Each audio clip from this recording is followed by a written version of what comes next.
السلام عليكم ورحمة الله وبركاته. ازيكم عاملين ايه؟ يا رب تكونوا كويسين. معاكم انا دينا من قناة كيدز كورنر وفيديو جديد. فيديو النهاردة فيديو سريع جدا جدا، قلت انقذكم فكرة سهلة وبسيطة وتتعمل في ساعة بس.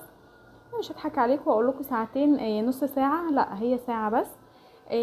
مجسم عن حرب اكتوبر باستخدام الصور بس او الطباعة بس.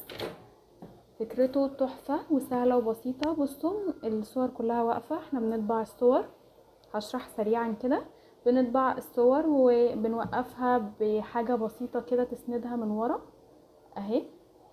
طبعت صورتين مقاس A4 عاديين خالص ولزقتهم على كرتون مقوى او نصبيان او زي ما يكون عندك المتاح نفذي بيه على طول. وطبعت الصور دي، وقفت الطيارة على عيدان شيش كده علشان تدي ايحاء ان هي طايرة برضو. دريت اللزق بتاعها بالشكل كروكي كده للقنبلة. وعملت الصور دي بالطريقة دي. عملت الارضية بتاعتها فوم لون الرمل، ممكن فوم ذهبي جليتر عادي. لو ده لون البشرة ده مش متاح عندك او لون الرمل ده مش متاح عندك. فكرة سهلة وبسيطة جدا. يلا اجروا بسرعة اطبعوا الورق. كل الصور دي على فكرة كانت في صفحة واحدة A4 او صفحتين A4.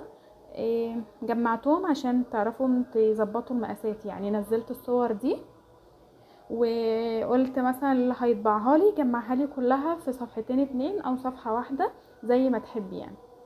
ونفذتها بالطريقة دي، ما خدش معايا وقت خالص ولا تكلفة. يلا روحوا نفذوها بسرعة وقدموا نشاط 6 اكتوبر بكرة للمدرسة.